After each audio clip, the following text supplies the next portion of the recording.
बहुत समय पहले की बात है, जब धरती पर रंगों का अस्तित्व नहीं था। पूरा संसार धूसर रंगों से भरा हुआ था। पेड़ पौधे, फूल और पक्षी सब कुछ एक ही रंग के थे। इस उबाऊ संसार में न कोई खुशियों का अनुभव कर सकता था, न कोई आनंद का। लोग अपनी साधारण जिंदगी में उलझे रहते थे और हर दिन एक जैसा ही बीतता था। इस उदास और नीरस संसार में एक छोटा गांव था, जहां लोग साधारण जीवन जी रहे थे। गांव के पास ही एक घना जंगल था, जिसे लोग रहस्यमयी जंगल कहते थे। कहा जाता था कि उस जंगल में जादुई शक्तियां निवास करती थीं। लेकिन कोई भी उस जंगल में जाने की हिम्मत नहीं करता था, क्योंकि वहां जाने वाले कभी वापस नहीं आते थे। गांव में एक छोटी सी बच्ची रहती थी, जिसका नाम राधा था। राधा बेहद जिज्ञासु और साहसी थी। उसे हमेशा नए नए रहस्यों को जानने का शौक था। उसके दादाजी उसे अक्सर पुरानी कहानियां सुनाया करते थे। एक दिन दादाजी ने उसे बताया कि रहस्यमय जंगल के भीतर एक जादुई झील है और वह झील किसी भी साधारण चीज को रंगीन बना सकती है।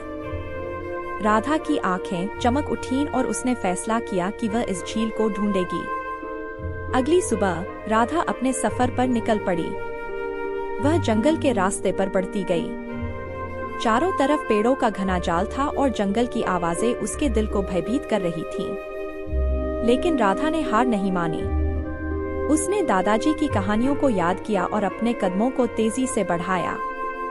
कुछ ही घंटों बाद राधा उस झील तक पहुंच गई। वह झील वाकई में अद्भुत थी।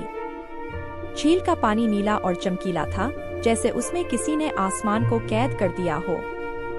राधा ने अपनी दोनों हथेलियों में पानी लिया और उसे आसमान की तरफ उछाला। तभी एक अद्भुत घटना घटी। जहां जहां पानी की बूंदें गिरीं, वहां वहां रंगीन फूल खिलने लगे। राधा को अपनी आंखों पर विश्वास नहीं हो रहा था। वह खुशी से झूम उठी और झील के पानी में नहाने लगी। जब राधा झील से बाहर निकली, तो उसकी पोशाक पूरी तरह रंगीन हो चुकी थी। उसने अपनी हथेलियों को देखा और पाया कि उनमें से भी रंगों की किरणें फूट रही थीं। राधा ने एक छोटे से फूल को छुआ और वह फूल तुरंत रंगीन हो गया। वह बहुत खुश हुई और उसने तुरंत गांव वापस लौटने का फैसला किया। गांव पहुंचते ही राधा ने सारे गांव वालों को अपनी कहानी सुनाई, लेकिन किसी ने उस पर विश्वास नहीं किया। उन्हें लगा कि यह बस उसकी कल्पना है। लेकिन जब राधा ने अपने हाथों से गांव के पेड़ों और फूलों को छुआ, तो वे भी रंगीन हो गए। अब सभी को यकीन हो गया कि राधा सच कह रही थी। गांव में रंगों की बरसात होने लगी।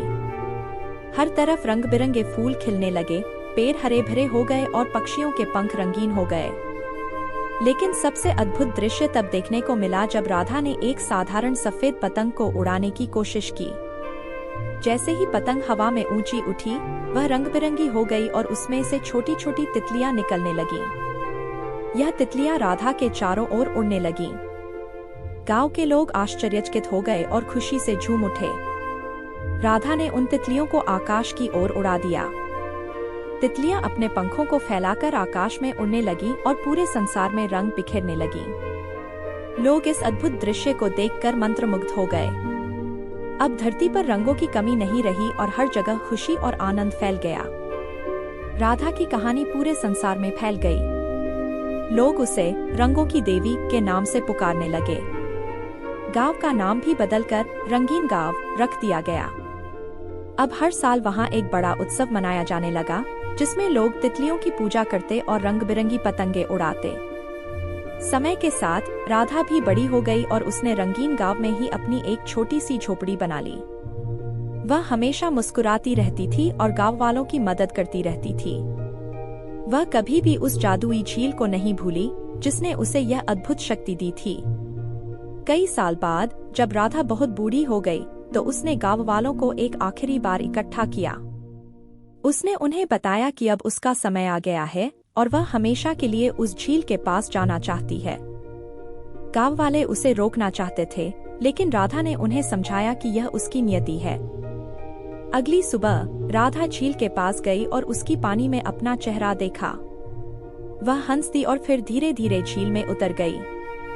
जैसे ही राधा ने झील में डुबकी लगाई, पूरा झील चमकने लगी।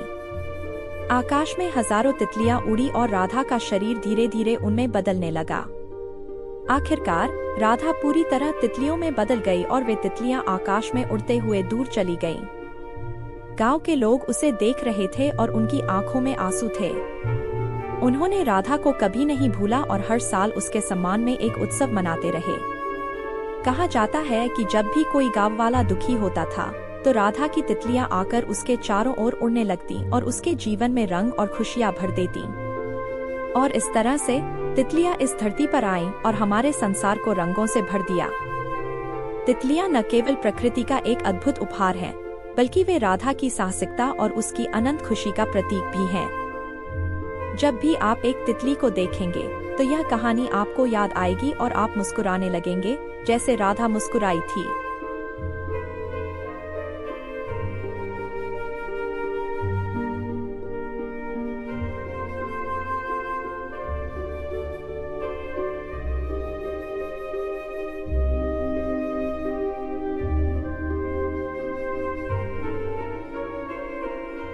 गांव के एक किनारे पर, जहां घने पेड़ों की छाव में छोटी छोटी कुटिया बसे थे, वहां गौरी नाम की एक दूध वाली रहती थी। उसकी जीवन शैली सादगी से भरी थी, लेकिन उसकी मेहनत और ईमानदारी ने उसे गांव में एक आदर्श महिला बना दिया था।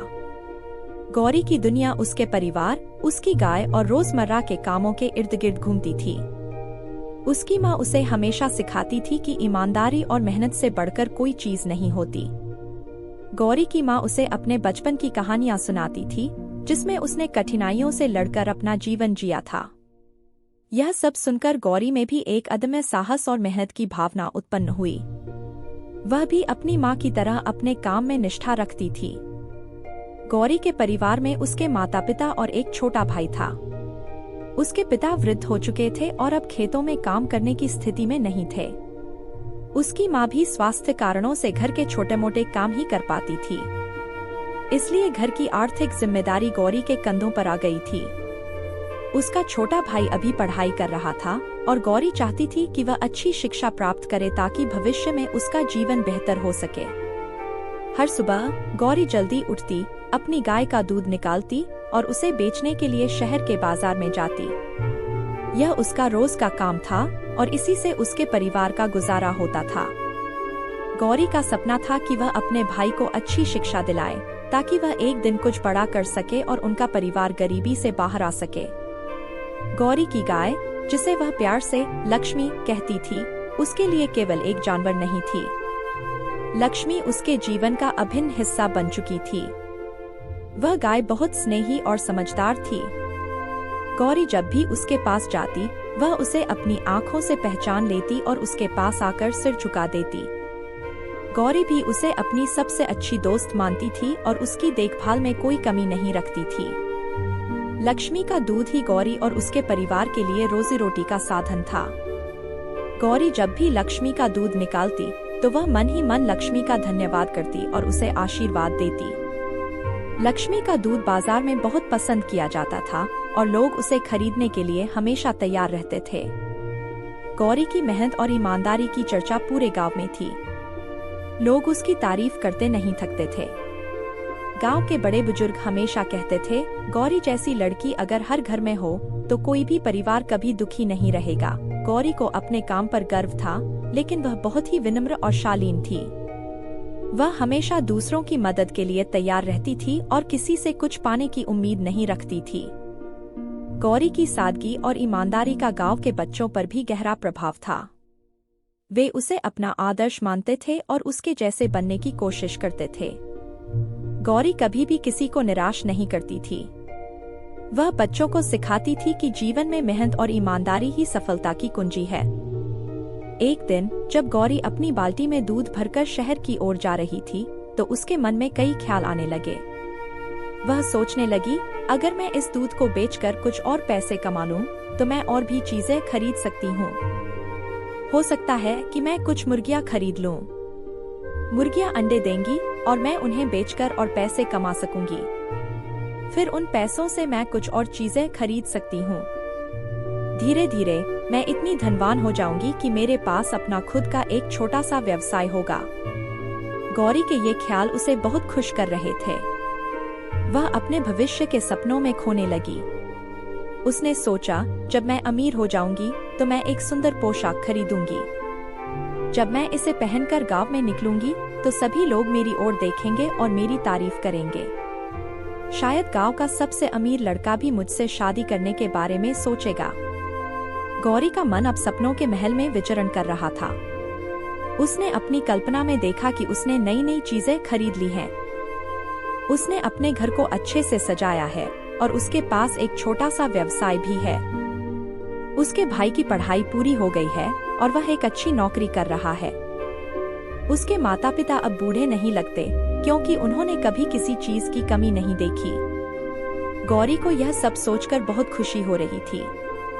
वह सोच रही थी कि वह कितनी भाग्यशाली होगी जब यह सब सच हो जाएगा।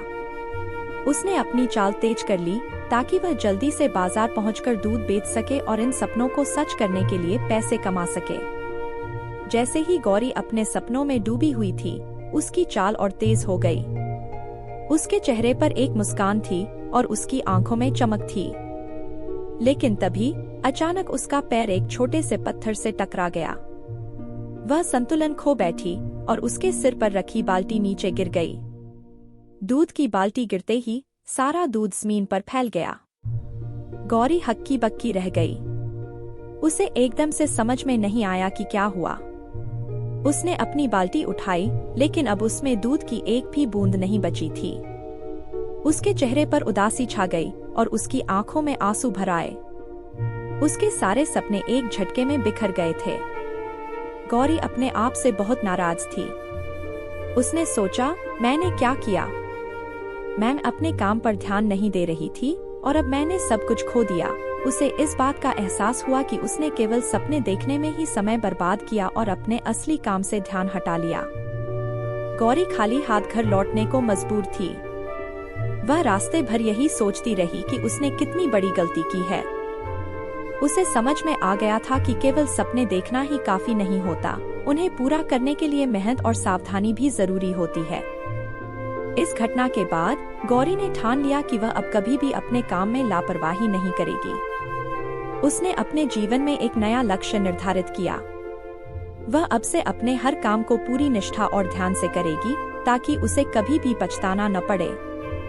गौरी ने यह भी तय किया कि वह अपने सपनों को पूरा करने के लिए केवल कल्पना पर निर्भर नहीं रहेगी, बल्कि अपने मेहनत और ईमानदारी से उन्हें सच करने की कोशिश करेगी। उसने अपनी मेहनत को और बढ़ा दिया और धीरे धीरे उसने अपने नुकसान की भरपाई कर ली। गौरी की इस घटना के बाद गांव के लोग भी बदलने लगे। उन्होंने गौरी की मेहनत और सच्चाई से प्रेरणा ली और अपने जीवन में भी इसी तरह के मूल्यों को अपनाने का फैसला किया। गांव में एक नई सोच का जन्म हुआ, जहां लोग केवल सपने देखने के बजाय उन्हें सच करने के लिए मेहनत करने लगे। गौरी की कहानी अब केवल एक घटना नहीं रह गई थी, बल्कि यह गांव के सभी लोगों के लिए एक प्रेरणा बन गई थी। लोग अब गौरी को केवल एक दूधवाली के रूप में नहीं देखते थे, बल्कि उसे एक मार्गदर्शक और आदर्श मानते थे। गौरी ने अपनी मेहनत से अपना जीवन बदल दिया। उसने न केवल अपने परिवार की आर्थिक स्थिति में सुधार किया, बल्कि उसने गांव के अन्य लोगों को भी प्रेरित किया। उसके भाई ने भी उसकी मेहनत और समर्पण से प्रेरणा ली और अपनी पढ़ाई में ध्यान देने लगा। धीरे धीरे उसका भाई एक सफल व्यक्ति बन गया और उसने भी अपने परिवार की मदद की। गौरी ने अपनी मेहनत से यह साबित कर दिया कि अगर हम सच्चाई और मेहनत से काम करें तो कोई भी सपना सच हो सकता है। उसने अपने जीवन में कई उतार चढ़ाव देखे, लेकिन उसने कभी हार नहीं मानी। उसने हमेशा अपने लक्ष्य की ओर बढ़ते रहने का फैसला किया, चाहे रास्ते में कितनी भी कठिनाइयां क्यों न आएं। गौरी की कहानी हमें सिखाती है कि जीवन में सपने देखना जरूरी है, लेकिन उन्हें पूरा करने के लिए मेहनत और ईमानदारी भी उतनी ही जरूरी है। केवल सपनों में खोए रहना हमें कहीं नहीं ले जाता, बल्कि हमें अपने काम पर ध्यान देना चाहिए और उसे पूरी निष्ठा से करना चाहिए।